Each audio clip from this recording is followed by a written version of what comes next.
Bonjour à tous, bonjour à toutes, je suis Louise Lespard de La Clé des Champs. Avec AgriWeb TV, la chaîne dédiée à l'agriculture en Nouvelle-Aquitaine, je pars dans les fermes prendre le café avec les agriculteurs. J'arrive avec ma table, 2 chaises et mon thermos de café et c'est parti pour une discussion sans filtre avec ces personnalités hors du commun. Aujourd'hui, j'ai le plaisir de me rendre à Genouillé, au sud de la Vienne, pour rencontrer Dominique Gaborio. Dominique est installé en grande culture. Il produit entre autres des céréales, du colza, des cultures fourragères ou encore des protéagineux. Je suis partie à sa rencontre car depuis bientôt 10 ans, Dominique s'est inscrit dans une démarche d'agroécologie. Alternance des cultures, couverts végétaux, échange avec les éleveurs voisins, il travaille au quotidien pour une agriculture qui combine performance et respect de l'environnement. Il va nous raconter tout ça. Mais avant de commencer, n'oubliez pas que les cafés fermiers sont avant tout un format vidéo de 10 minutes que vous pouvez retrouver sur agriweb.tv. Je vous mets le lien dans le descriptif de l'épisode. Allez, c'est parti, partons à sa rencontre. C'est l'épisode 5 des cafés fermiers d'AgriWeb TV.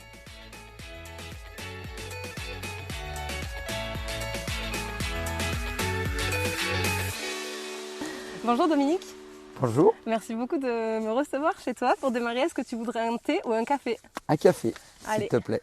Bon, ça aurait dû être coca et limonade vu la chaleur qu'il fait. C'est vrai, mais... Il fait plus de 35 aujourd'hui, mais bon. Tu prends ton café à quelle heure le matin ? Le matin, c'est entre 5h et 5h30. Ouais. Et tu es dans quel état d'esprit quand tu le prends ? L'état d'esprit que il faut que je me dépêche pour aller au travail. T'es pas du matin ? Si, ça va. Je suis pas du soir par contre. C'est quoi ta journée type ? Ma journée type, alors dans notre métier, c'est vrai qu'il n'y a pas vraiment de choses uniformes. Du moment où on va semer, intervenir donc avec des produits phytosanitaires ou biostimulants, biocontrôle, les interventions se font déjà souvent la nuit pour pouvoir intervenir dans les meilleures conditions, c'est-à-dire hygrométrie, pas de vent. Donc c'est souvent la nuit que je le fais. Tôt le matin, souvent tard le soir aussi. Mais bon, après, c'est pas toute l'année, c'est des pointes de travail. Plutôt en quelle saison ? Surtout, j'ai envie de dire, du mois de mars à novembre. Voilà. Après, la période hivernale est beaucoup plus calme. On va consacrer beaucoup plus de temps à l'entretien du matériel, essayer d'améliorer les conditions de travail, les bâtiments, la mécanique. Et récupérer un peu. Écoute, on va passer à la première rubrique, c'est « Raconte-nous ta ferme ». Alors, est-ce que tu pourrais nous dire où c'est qu'on se trouve actuellement et nous décrire ton exploitation ? Qu'est-ce que tu produis ? Eh bien, écoutez, alors voilà, l'exploitation est céréalière sur 206 hectares dans le sud Vienne, donc à côté de Civray, à Genouillé précisément, donc sur une exploitation familiale. J'ai eu mon grand-père avec l'élevage laitier, mon père avec l'élevage bovin. On a dû arrêter l'élevage par rapport à une situation géographique en plein bourg de Genouillé. Donc tous ces bâtiments étaient infonctionnels à l'élevage. Donc mon père avait arrêté l'élevage et j'ai donc repris en 2004 une exploitation céréalière.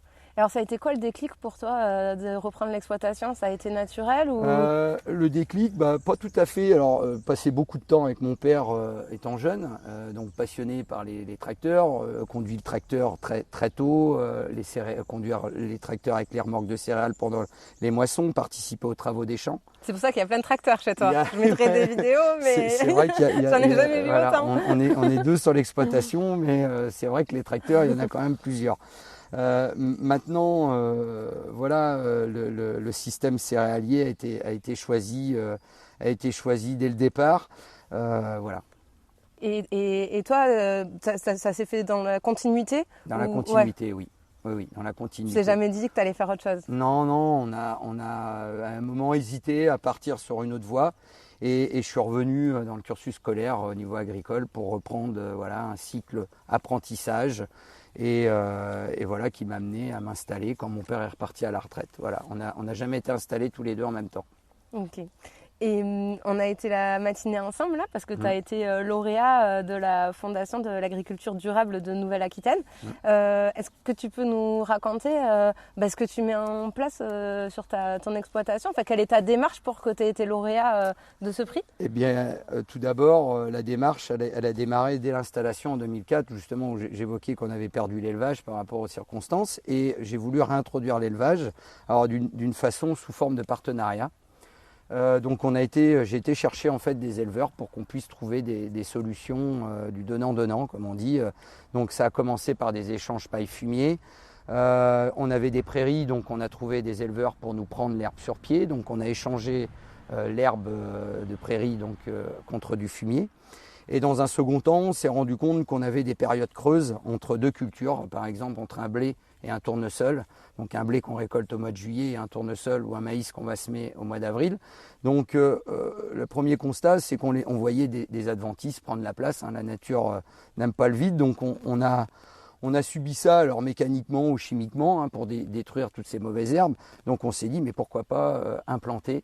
Alors à l'époque, on ne parlait pas de couverts végétaux, c'était des cultures intermédiaires. Enfin bon, on a composé trois espèces qui étaient l'avoine, la vesse et le trèfle d'Alexandrie. Donc on se met ce mélange, on va dire, et on s'est rendu compte que tout de suite ce mélange donnait un fourrage. Donc on s'est dit, mais là aussi, il nous manque un éleveur pour valoriser ce couvert végétal.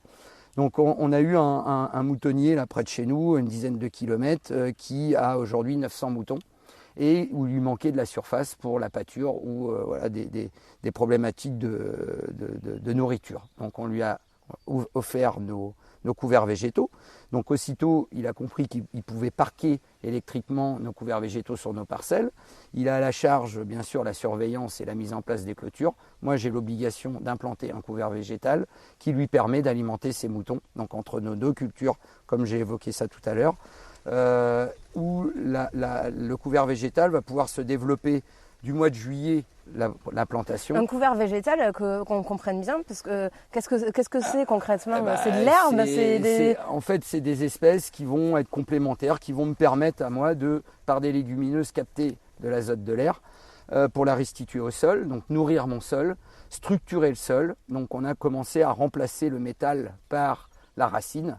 Donc on a vu des vers de terre, parce qu'à l'époque, il y a 15 ans, on avait encore recours à un labour très ponctuel devant nos cultures de printemps d'ailleurs. Et tout de suite en labourant, on a vu que la structure était complètement différente, où les vers de terre, réapparition des vers de terre, même si on en a tout le temps, que ce soit un système assez conventionnel ou le nôtre aujourd'hui, mais on a vu vraiment une multiplication des vers de terre dans notre sol, et puis je vous dis vraiment l'aspect structurant. Okay. Donc à partir de là, l'éleveur, on a développé ce couvert, on a réintroduit plusieurs graines parce qu'on l'a complexifié, et plus on le complexifiait, plus on a compris que la nature allait, on va dire, faire lever aussi les graines en fonction du climat, des typologies de sol, allait faire lever les graines, parce que des fois, oui, il va passer un mois et demi sans eau, mais en fonction des espèces, il y a toujours du couvert. Voilà.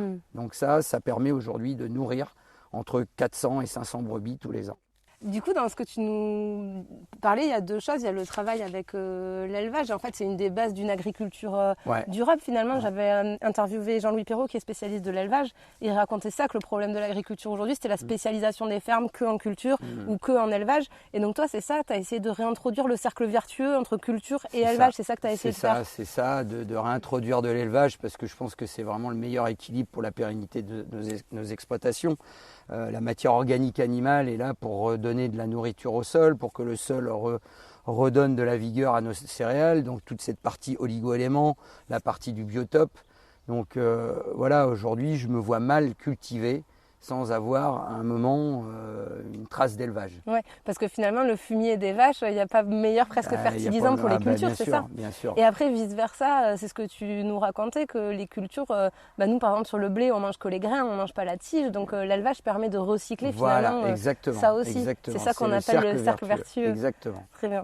Et la deuxième chose dont tu nous parlais, c'est la vie dans le sol. Oui. Et là, j'ai l'impression qu'il y a un vrai changement, c'est-à-dire qu'avant, on voyait le sol comme un support de production et on lui balançait ce qu'on avait l'impression qu'il avait besoin, et puis pour qu'il fasse comme on veut. Et aujourd'hui, là, ce que tu nous expliques, tu essayes de recréer la vie dans ce sol-là, c'est ça? C'est vrai qu'on a redécouvert toute la partie agronomique, en fait, qu'on avait un peu oubliée sous nos pieds. C'est vrai qu'on s'occupait juste de travailler le sol, que ça soit le plus parfait possible, qu'il n'y ait pas une mauvaise herbe qui dépasse, etc. Et c'est vrai qu'aujourd'hui, on a complètement quitté ce schéma-là.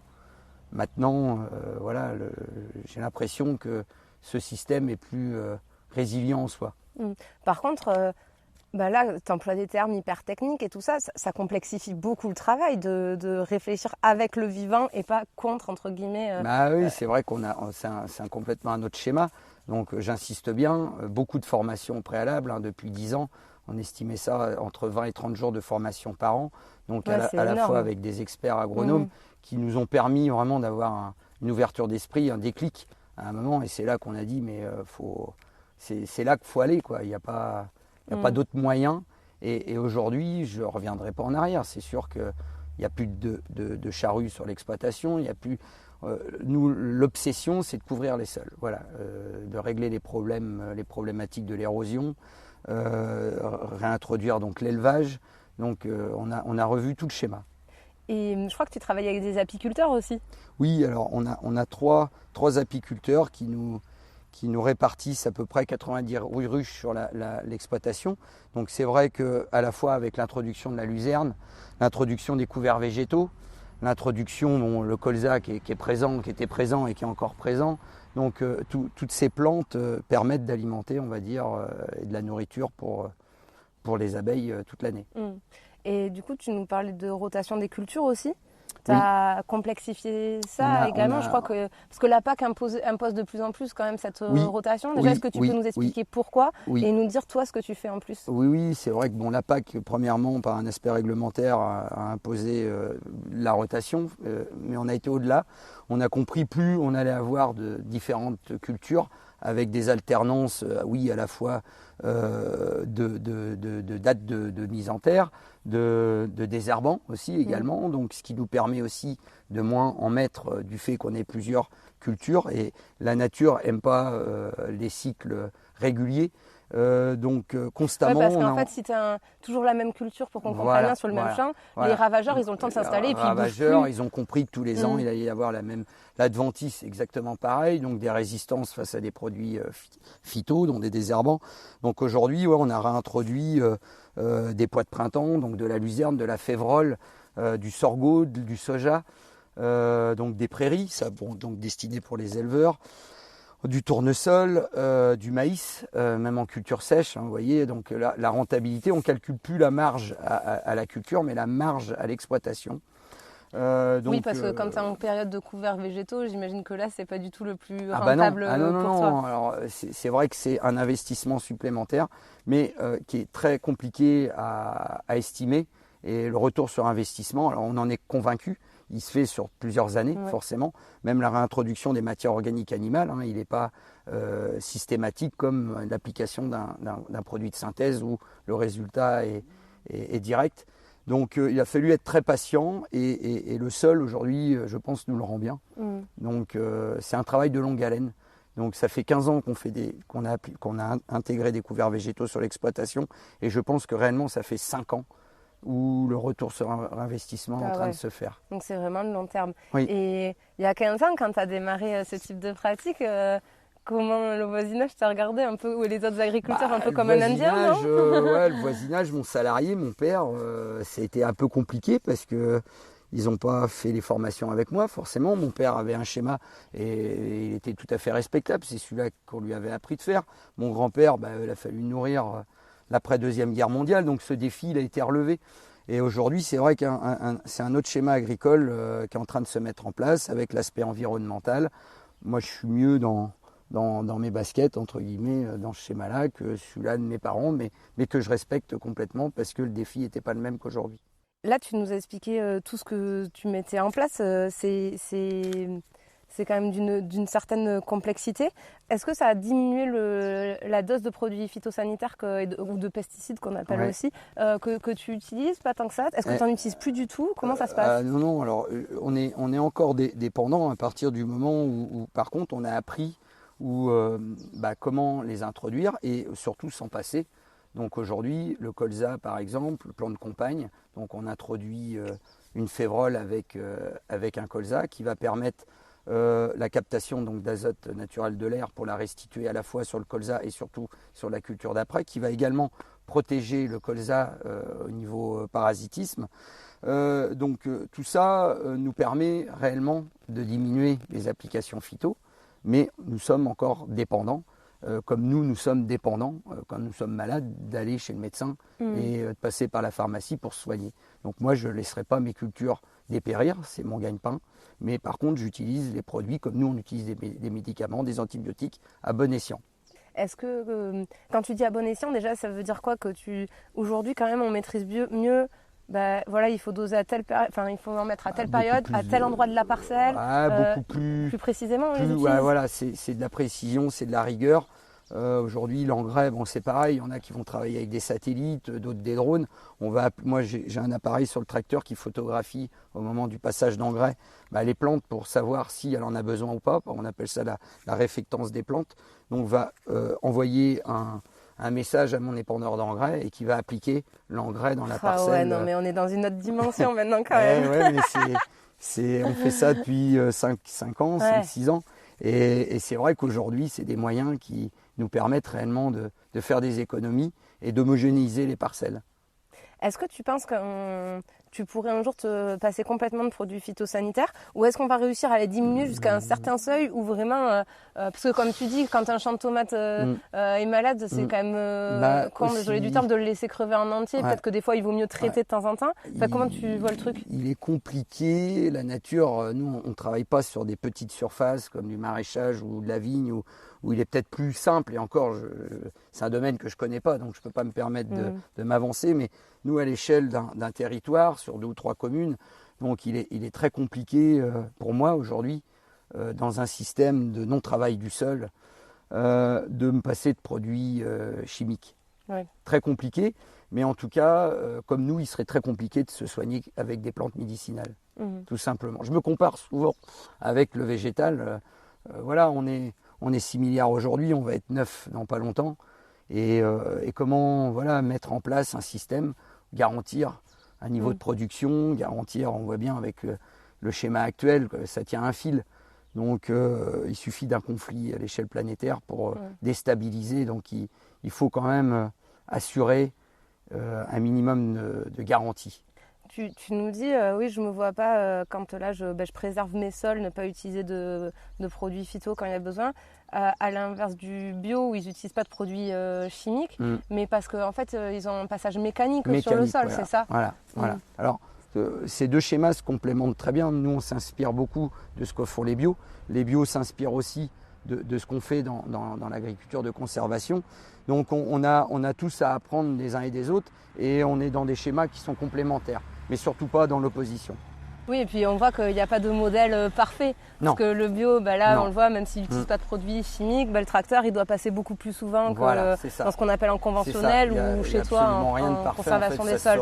Oui. Donc moi, c'est le parcours que j'essaye de mettre en place depuis quelques années, et c'est celui-là que je veux continuer. Il ne s'agit pas d'abandonner ce travail de longue haleine du jour au lendemain pour X raisons. Est-ce que quand tu as mis en place ces démarches-là, en fait, ton père utilisait, tu nous le disais, en conventionnel des produits phyto. Est-ce qu'il n'y a pas une phase d'espèce de cure de désintoxication où faut y aller de sevrage petit à petit C'est vrai qu'on a été dans un schéma agricole où c'était un peu pas du systématique, mais c'est vrai qu'il n'y avait pas toutes les connaissances qu'on avait aujourd'hui. Donc c'est vrai que tous les ans, on avait l'impression de répéter ce qui avait été fait l'année d'avant, mais vraiment parce qu'on avait un manque de connaissances considérable. Aujourd'hui, l'agriculture est en train de prendre un virage. Alors maintenant, il y a une phase où il faut faire attention du système, on va dire qu'on a connu au système où il y a une transition. Donc la transition, elle doit se faire par l'allongement des rotations, par l'introduction de matières organiques animales et aussi les couverts végétaux. Après, le travail du sol en soi, ça vient par la suite. Mais déjà qu'on a réintroduit ces 3 points qui sont vraiment, à mon avis, cruciaux pour la pérennité de nos exploitations, oui, on peut se pencher sur le travail du sol, que ce soit du semi-direct, sous couvert, etc. Très bien. Et bien on va passer à la deuxième rubrique. C'est la rubrique de la question qui pique. Tout ce que tu nous racontes, c'est très joli, agroécologie, couverture des sols, etc. Tu en as un peu parlé, il y a un gros enjeu de nourrir la population, une population qui est croissante, dans un contexte international, on l'a vu, qui est très très instable pour 1001 raisons. Ouais. Est-ce que c'est raisonnable de considérer que d'avoir une agriculture plus durable, plus verte, va pouvoir répondre à l'enjeu de nourrir la population en masse ? En fait, ce qu'il faut bien garder en tête, c'est que notre schéma agricole doit produire aussi bien que celui-là de nos parents, voire mieux. Donc voilà, je vous l'ai expliqué par l'allongement des rotations, la diversité des graines, l'introduction donc de carbone au maximum dans les sols, donc avec l'azote naturel du sol. Donc on a nos panneaux photovoltaïques qui sont nos couverts et nos cultures qui permettent aussi de nourrir nos sols. Donc il va falloir jouer sur ces facteurs-là, mais ce qu'il ne faut surtout pas, c'est moins produire. Il faut garder vraiment des niveaux de production. On le répète, une instabilité aujourd'hui de production, vous voyez sur quoi ça influence. C'est très influent sur les cours mondiaux, donc il faut garder cette image. Oui, on change de système, mais il faut garder des niveaux de production identiques. Ça a été le cas sur ton exploitation, entre ce que tu produisais avant et ce que tu produis maintenant? On a des résultats qui sont plutôt relativement encourageants. Et c'est vrai que dans tous ces groupes de travail qu'on a aujourd'hui en place, on partage énormément. Donc on a bien sûr des fois essuyé les plâtres comme on dit, mais tout de suite les gars du groupe sont mis au courant, on essaye de les partager pour éviter, on va les recenser pour éviter de les reproduire. Donc il y a des choses réellement aujourd'hui qui se mettent en place, qui sont plutôt très fiables et qui nous permettent vraiment de garder des niveaux de production assez intéressants et une rentabilité peut-être voire mieux. C'est même sûr par rapport à des schémas conventionnels, traditionnels. Est-ce que tu sens que plus ça va, plus les agriculteurs vont dans cette direction-là? Parce que je me mets à votre place, quand c'est son gagne-pain, qu'en plus il y a un côté très personnel à l'exploitation, on vit au milieu souvent, etc. Il faut quand même oser se lancer là-dedans en se disant qu'on aura les résultats dans plusieurs années et que peut-être qu'au début, tu l'as dit, on essuie un peu les pots cassés parce qu'on va faire des bêtises, que les rendements ils vont pas être là au rendez-vous et il faut que l'argent y rentre quand même. C'est là que c'est très compliqué. Nous agriculteurs, on aime bien voir ce qui se passe sur le terrain avant de copier un de voir un si schéma. ça marche chez les autres. C'est vrai qu'on a toujours nos essais de variétés, etc. Bon, ça, j'ai l'impression que ça m'intéresse de moins en moins. Moi, ce qui m'intéresse, c'est un schéma. Il faut se déplacer, il faut sortir de nos exploitations pour aller voir d'autres agriculteurs, comme aujourd'hui, il y en a qui font sur la mienne, pour s'inspirer, s'imprégner de ces nouvelles pratiques, de s'en convaincre. Et c'est comme ça, j'ai l'impression qu'on va multiplier ce type d'agriculture. Est-ce que ce que tu mets en place, ça augmente ton temps de travail aussi? Parce que c'est pareil, il y a un vrai sujet là-dessus chez les agriculteurs. C'est différent. Je passe beaucoup plus de temps à observer mes cultures, mes parcelles, à faire des trous, des tests bêches, on appelle ça. Donc voilà, on regarde vraiment les problématiques en sous-sol. Non, j'ai pas l'impression. Je pense que j'ai gagné du temps. Mais les pointes de travail sont plus lissées sur l'année. Voilà. D'accord. On passe beaucoup de temps à semer parce que c'est la clé de la réussite. On parlait de complexification du métier, mais j'imagine que aussi intellectuellement c'est plus nourrissant, non? Parce qu'il y a une vraie réflexion, une vision à long terme à avoir. C'est assez perturbant psychologiquement au début. C'est vrai que les nuits sont courtes, on va dire, parce qu'on est toujours en train de ressasser des moyens. C'est un peu pas de la haute couture, j'ai envie de dire, mais c'est plus complexe que certains schémas agricoles où on enchaîne les interventions.